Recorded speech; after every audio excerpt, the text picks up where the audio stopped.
Assalamualaikum warahmatullahi wabarakatuh. Perkenalkan, nama saya Amelia Wulandari dengan NIM 934111119, mata kuliah manajemen siswaf dari kelas B dengan dosen pengampu Bapak Ahmad Syakur. Di sini saya akan menjelaskan mengenai dasar-dasar hukum zakat dan wakaf. Yang pertama, mengenai makna zakat.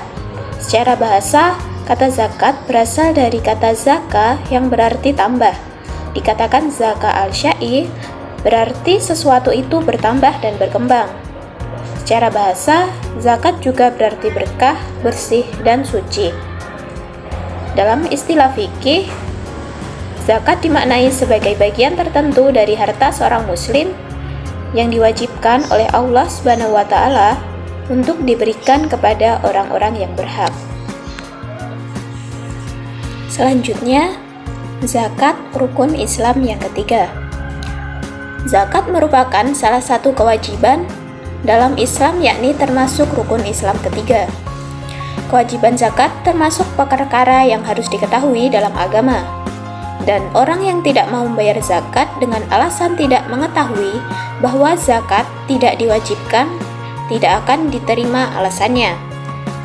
Orang yang mengingkari dan membangkang dari kewajiban ini dianggap murtad karena mengingkari perkara yang harus diketahui secara darurah. Selanjutnya yaitu mengenai dalil atas kewajiban zakat. Dalil ini terdapat dalam Quran Surat Al-Baqarah ayat 43 yang artinya, dan laksanakanlah sholat, tunaikanlah zakat, dan rukuklah beserta orang-orang yang rukuk. Kemudian dalam Quran Surat Al-Baqarah ayat 110 yang artinya, dan laksanakanlah sholat dan tunaikanlah zakat. Dan segala kebaikan yang kamu kerjakan untuk dirimu, kamu akan mendapatkannya di sisi Allah. Sungguh, Allah Maha melihat apa yang kamu kerjakan. Selanjutnya mengenai keutamaan dan keuntungan berzakat. Yang pertama, zakat merupakan salah satu sifat orang-orang baik yang menjadi penghuni syurga. Yang kedua, Allah melindungi orang yang membayar zakat dari panasnya hari kiamat. Yang ketiga, zakat adalah sebab turunnya berbagai kebaikan. Yang keempat, zakat merupakan salah satu sifat orang-orang beriman yang berhak mendapatkan rahmat Allah.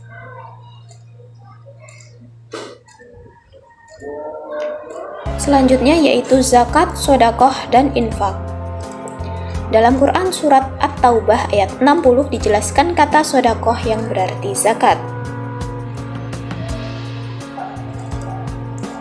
Secara etimologi, pengertian infak adalah pemberian harta benda kepada orang lain yang akan habis atau hilang dan terputus dari orang yang memberi. Dengan ungkapan lain, sesuatu yang beralih ke tangan orang lain atau akan menjadi milik orang lain. Zakat juga disebut dengan kata infak di jalan Allah dalam Quran Surat At-Taubah ayat 34. Dalam Quran Surat Al-An'am ayat 141, kata zakat disebut dengan lafadz hak. Kata sedekah berasal dari kata sodokah yang berarti membenarkan, jujur. Kemudian, para ulama memaknai kata sedekah dengan pemberian kepada orang yang membutuhkan semata-mata karena Allah. Zakat atau sedekah yang wajib ditentukan dengan kadar tertentu sebagai kadar minimal sedekah. Jika ingin menambah, maka merupakan sedekah sunnah. Zakat disebut juga sebagai infak di jalan Allah karena pada hakikatnya zakat adalah penyerahan harta untuk kewajiban di jalan Allah dan diperintahkannya. Zakat disebut juga dengan kata hak karena ia merupakan haknya orang fakir miskin yang terdapat dalam harta orang kaya. Selanjutnya, hikmah dan rahasia syariat zakat. Yang pertama, pahala orang yang membayar zakat akan berlipat ganda sebagai kebaikan yang dilakukan oleh orang-orang du'afa yang menerima zakat. Yang kedua, zakat membersihkan hati orang kaya dari dosa dan mensucikannya dengan akhlak kedermawanan dan peduli sesama. Yang ketiga, zakat adalah bentuk syukur atas nikmat Allah Subhanahu wa taala. Yang keempat, zakat melanggengkan nikmat dan membersihkan harta. Yang kelima, zakat merealisasikan keamanan masyarakat. Selanjutnya, zakat, kewajiban yang banyak disalahfahami. Yang pertama, mengidentikan zakat dengan Ramadan dan fitrah.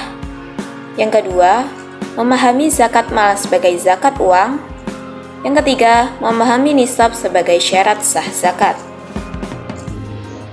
Selanjutnya, yaitu mengenai wakaf. Cara bahasa, wakaf berasal dari kata waqf, yang berarti radiah, terkembalikan, al-tahbis, tertahan, al-tasbil, tertawan, dan al-man'u, mencegah.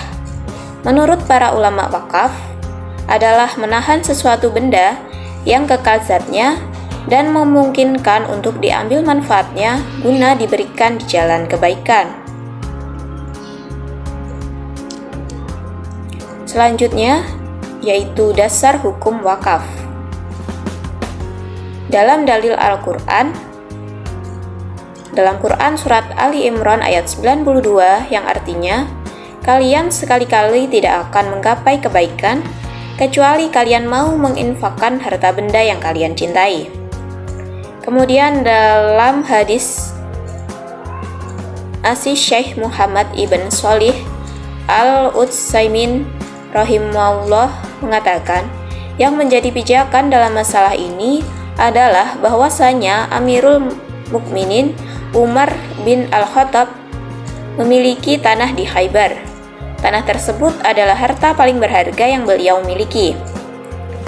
Beliau pun datang menemui Rasulullah untuk meminta pendapat Rasulullah tentang apa yang seharusnya dilakukan, karena para sahabat adalah orang-orang yang senantiasa menginfakkan harta yang paling mereka sukai. Selanjutnya yaitu unsur-unsur wakaf. Yang pertama ada orang yang berwakaf atau wakif. Yang kedua, harta yang diwakafkan atau mauquf. Yang ketiga, pengelola wakaf atau nazir. Yang keempat, tujuan wakaf atau mauqul alaih. Yang kelima, akad wakaf. Dan yang terakhir adalah jangka waktu wakaf. Selanjutnya yaitu objek wakaf. Dalam pasal 16 Undang-Undang Nomor 41 Tahun 2004 tentang wakaf, objek yang bisa diwakafkan antara lain: yang pertama, benda bergerak atau harta yang tidak bisa habis karena dikonsumsi seperti uang, logam mulia, saham, kendaraan, hak atas kekayaan intelektual, dan hak sewa. Yang kedua, benda tidak bergerak seperti tanah, bangunan atau bagian bangunan yang berdiri di atas tanah, tanaman, dan rumah. Selanjutnya yaitu hikmah wakaf dalam kehidupan. Melalui wakaf, seseorang dapat menumbuhkan sifat zuhud dan melatih seseorang untuk saling membantu atas kepentingan orang lain. Kemudian, dapat menghidupkan lembaga-lembaga sosial, keagamaan, maupun kemasyarakatan untuk mengembangkan potensi umat. Yang terakhir, menyadarkan seseorang bahwa kehidupan di akhirat memerlukan persiapan yang cukup, maka persiapan itu diantaranya wakaf sebagai tabung akhirat. Itulah penjelasan yang dapat saya sampaikan. Kurang lebihnya mohon maaf. Wassalamualaikum warahmatullahi wabarakatuh.